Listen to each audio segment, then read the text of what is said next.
वज़ीर आला खैबर पख्तूनख्वा सुहेल अफरीदी अडयाला जेल के बाहर इस वक्त मौजूद हैं। आइन को पैरों तले रौंद दिया गया है और अब जो है वो प्रेस टॉक कर रहे हैं कि आज भी उन्हें मुलाकात नहीं करने दी गई। पार्लियामेंट के तमाम MPAs ने मुसव्विदे पे साइन किया था कि इनको मिलने देना चाहिए, लेकिन इसके बावजूद उनको मुलाकात नहीं करने दी गई। ना इस्लामाबाद हाई कोर्ट, ना आइन, ना कानून, कुछ भी मद्देनजर नहीं रखा जा रहा। सुहेल अफरीदी अब निदाश होकर प्रेस कॉन्फ्रेंस कर रहे हैं और फिर वो इधर से KP के रवाना हो जाएंगे। ये है इस वक्त की सूरत-ए-हाल। सुहेल अफरीदी क्या बात कर रहे हैं आपको। जैसे आप सब लोग जानते हैं कि मुसलसल कोशिश के बाद जो मेरे कानूनी और आईनी रास्ते हैं वो मुसलसल मैं अपना रहा हूं और यहाँ पर जो है आज मेरी 5वीं दफ़ा है। इससे पहले सुबह हमने हाई कोर्ट इस्लामाबाद के चीफ जस्टिस साहब से मिलने की भी कोशिश की, लेकिन 1.5 घंटा इंतज़ार के बाद जो है उनसे हमारी मुलाकात नहीं हो पाई। और उसके बाद जो है मैं यहाँ आया और यहाँ फिर जो है ये कह रहे हैं कि इजाज़त नहीं है और आप नहीं मिल सकते, तो आज फिर मिलने नहीं दिया गया। तो आज ये सब कुछ जो है आप देख रहे हैं, इस निज़ाम को, इस सिस्टम को मेरे लीडर मेरे कायद जनाब इमरान खान साहब ने पहले ही एक्सपोज कर दिया था, लेकिन कुछ लोगों के दिमाग पर धूल पड़ गई थी। वो हमेशा ये इल्ज़ाम लगाते थे कि ये चढ़ाई करते हैं, वो हमेशा ये इल्ज़ाम लगाते थे पाकिस्तान तहरीक-ए-इंसाफ पर कि ये एहतिजाजी सियासत करते हैं। लेकिन जब से मैं आया हूं, मैं मुसलसल जो धूल पड़ी हुई थी उनकी दिमाग पर वो साफ करने की कोशिश कर रहा हूं और आज भी आप उसका अमली नमूना देख चुके हैं। तो बहरहाल कुछ लोग इदारों से ज़्यादा ताकतवर हो चुके हैं और शायद वही हैं, क्योंकि जब भी हम बात करते हैं तो कोई कहता है कि पूछ कर बताता हूं और कोई कहता है कि ऊपर से ऑर्डर नहीं है। तो ये हमें मालूम नहीं हो रहा कि ये ऑर्डर कौन दे रहा है। शुक्रिया। सुहेल साहब ये बताइएगा, आप बात करते हैं जमहूरियत की, आप बात करते हैं आइन की, बहुत अच्छी बात है, लेकिन जो सियासी मामलात हैं वो मुज़ाकरात से हल किए जाते हैं। अब तक ना आप वज़ीर-ए-आज़म से मिले, आप सूबे के हकूक़ की बात करते हैं कि वो पूरे नहीं लिए जा रहे, आप वज़ीर-ए-आज़म से मुलाकात नहीं कर रहे, आप वज़ीर ख़ज़ाना से नहीं मिल रहे, वज़ीर दाखिला से नहीं मिल रहे, क्योंकि अमन-ओ-अमान की वहाँ पे सूरत हाल ख़राब है। तो मसाइल कैसे होंगे? सिर्फ एक मुलाकात से हल हो जाएंगे? देखिए जी, सबसे पहले तो जो इल्ज़ामात उनकी तरफ से लगे, जो मेरा नाम अनाउंस होने के बाद उनके वफाकी वज़रा ने जो प्रेस कॉन्फ्रेंसेस की, तो मेरे ख्याल में पहले उनको उस पर माफ़ी मांगनी चाहिए, क्योंकि उनका ये स्टैंड बनता ही नहीं था जो उन्होंने लिया। उनका ये काम बनता ही नहीं था कि एक पार्टी का जो है चेयरमैन था, हयात चेयरमैन, वो एक नाम अनाउंस करता है तो उनको तकलीफ़ क्या थी मेरे नाम से? अगर थी भी तो वो सियासी बयान देते, लेकिन उन्होंने जो है इल्ज़ामात लगाए जिस पर मैं आज भी नाराज़ हूँ। गलत इल्ज़ामात लगाए और उनको उन इल्ज़ामात पर माफ़ी मांगनी चाहिए। दूसरी वो 3 में से 2 नहीं तो एक दफा मुलाकात कर लेते थे इमरान खान साहब, उनसे कोई मशवरा ले लें, वो कौन सा दरवाजा है जो खटखटाते थे और फिर उनको इजाजत मिले। देखिए जी, उस वक्त शायद हालात मेरे ख्याल में इस तरह नहीं थे जो आज बनाए गए हैं। इन्होंने जो प्रेस कॉन्फ्रेंसेस की हैं और मुझ पर क्रॉस लगाने की नाकाम कोशिश की थी, तो मेरे ख्याल में अभी जो है वो उस बात पर शर्मिंदा भी हैं और जो है बार बार उसकी वजाहत भी दे रहे हैं। तो उम्मीद है कि हमारी अदालतें जो है वो इंसाफ करेगी और मुझे मिलने देगी। सीएम साहब माशाल्लाह आपको अल्लाह ने बड़ी इज्जत दी है, आप PTI वर्कर्स के लिए जो है एक रोल मॉडल बन गए हैं, आपको इतना बड़ा ओहदा मिल गया है। लेकिन इसके साथ साथ जो है आपने गुज़िश्ता हफ्ते जो है एक टॉक की और जिसमें आपने जो है वो सिक्योरिटी के हवाले से कोलैटरल डैमेज की इस्तलाह करते हुए पाक फौज को जो है वार क्राइम्स का जिम्मेदार करार दे दिया और पूरे इंडिया ने जो है आपके इस बयान को उठा के उसके ऊपर जो है प्रोग्राम किए। ये तो इंडिया का एजेंडा है, तो आपने कैसे पाक फौज को जो है वार क्राइम का जिम्मेदार करार दिया? और दूसरा, जब दहशतगर्दी होती है तो 50-100 बच्चे मारे जाते हैं, क्या वो कोलैटरल डैमेज नहीं है? देखिए जी, आपने अपने सवाल में जो है पाक फौज को कोलैटरल ये वार क्राइम का जिम्मेदार ठहराया। मैंने जो है मेरी बात वो आप वीडियो पूरी सुने।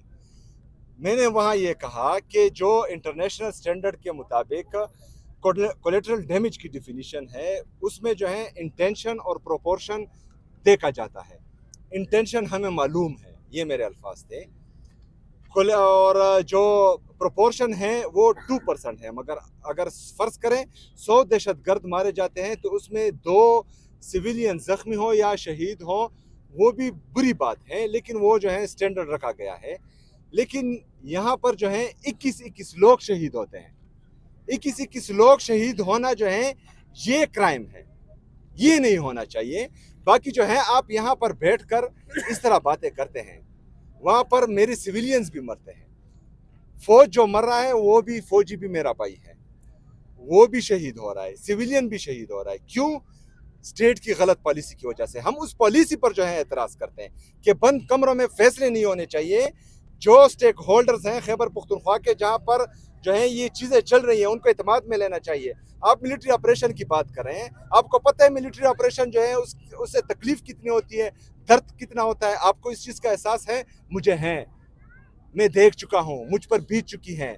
मैंने अपने ख़ानदान के 10-10 लाशें जो हैं इन हाथों से उठाई है। सिक्योरिटी फोर्सेस जब हम लाशें उठाते थे तो ऊपर से हम पर फायरिंग करते हैं, वो नज़ारे हम देख चुके हैं। हम अपनी मस्जिद शहीद देख चुके हैं, हम जो है अपने घर उजड़े हुए देख चुके हैं।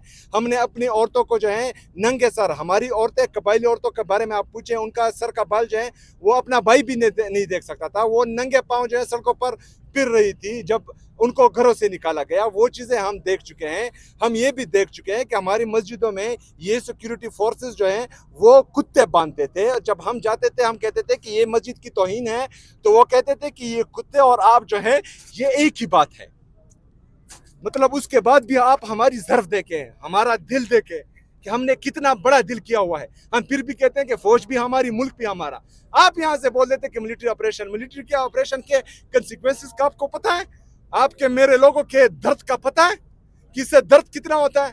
बंद कमरों में तो ये शहाना जिंदगी गुजारने वाले ये फैसला कर देते हैं कि वहाँ मिलिट्री ऑपरेशन, उस दर्द से हम गुजरे हैं, हमें एतमाद में लिया जाएगा। हर वो पॉलिसी जो मेरे अवाम के मफाद में नहीं होगी, हर वो पॉलिसी जिस पर हमें जो है एतमाद में नहीं लिया गया होगा, वो पॉलिसी जो है हम ना पहले कबूल करते थे, ना आज कबूल करते हैं और ना इंशाअल्लाह ताला आइंदा कबूल करेंगे। एस्टेब्लिशमेंट कहते हैं कि अपना यानी कि सियासत में रोल नहीं देना है, लेकिन बाद में वो कहते हैं कि एस्टेब्लिशमेंट के साथ हमने बैठ के मुज़ाकरात करने हैं। अब लास्ट जो नहीं कि बात आई थी यानी कि वहाँ पर कहा गया कि एस्टेब्लिशमेंट से हम नहीं बैठे। दूसरी बात ये कि सियासतदानों से भी आप नहीं बैठ सकेंगे, तो एस्टेब्लिशमेंट के साथ भी बैठे मुज़ाकरात करना चाहते हैं, किसके साथ करना चाहते हैं? सियासतदानों में आपके ख्याल में कौन इतना ताकतवर है कि उसके साथ हम बैठकर ये सर, आप मुझे बताएं ना, उस एक सियासतदान का आप नाम लें कि वो जो है ये तमाम जो सियासी टर्मोइल है उसको ख़त्म कर सकता है ताकि हम उनके साथ बैठें। एक का नाम बता दें, चलिए पूछ कर बता दें। अदालत की बात कर रहे हैं, कानून की अमलदारी की बात कर रहे हैं। पंजाब में दफा 144 नाफिज है, हर हफ्ते इतने कारकुन लेके पीटीआई यहाँ पे जमा हो जाती है। दफा 144 की खिलाफवर्जी है। क्या ये कानून की खिलाफवर्जी नहीं है? अगर एक सीएम, एक सियासी लीडर कानून पर अमल दरामद नहीं करेगा तो वो दूसरों को कैसे कह सकता है या दूसरों पर कैसे उंगली उठा सकता है? अच्छा, मतलब आपकी नज़र में 3 जजेस के हुक्म के मुझे मिलाने दिया जाए, उससे जो है ये बड़ा क्राइम है। लेकिन क्राइम तो है ना सर। मेरी बात सुने, यहाँ पर जो है हम मिलने के लिए आ रहे हैं। अगर फर्ज करें ये हमें मिलने देते तो ये रश बनता ही नहीं। ये हमें मिलने नहीं दे रहे हैं जजेस के ऑर्डर्स के बावजूद, तो इस वजह से रश बनता है। ये भी इनकी जिम्मेदारी है। ये क्राइम भी जो है वो कमिट कर रहे हैं, हम नहीं कर रहे हैं। आपकी मुलाकात के हवाले से डिस्कस हुई और उसके बाद वफाकी वजीर तारिक फजल चौधरी साहब ने कहा कि मुलाकात का पहला हक फैमिली का है, बाद में उनके वकला का है। जेल मैनुअल की खिलाफ वर्जी की वजह से ये मुलाकात नहीं हो पा रही, क्या कमेंट करेंगे? किसने, मैं आपका सवाल समझा नहीं। तारिक फजल चौधरी वफाकी वजीर कह रहे हैं कि सीएम की मुलाकात इसलिए नहीं हो रही कि जेल मैनुअल की खिलाफ वर्जी हो रही है। देखिए जी, ये जो है यहाँ पर हमने जिरगे देखे हैं, हमने 80-80 और 100-100 बंदा देखा है कि इनके जो जाली बादशाह बने हुए थे उनसे मिलने आते थे। एसी की डिमांड्स हमने देखी हैं, हमने जो है बाकी चीज़ें देखी हैं। तो ये वैसी जो है अपने आप को धोखा देने वाली बात है, इससे ज़्यादा कुछ नहीं।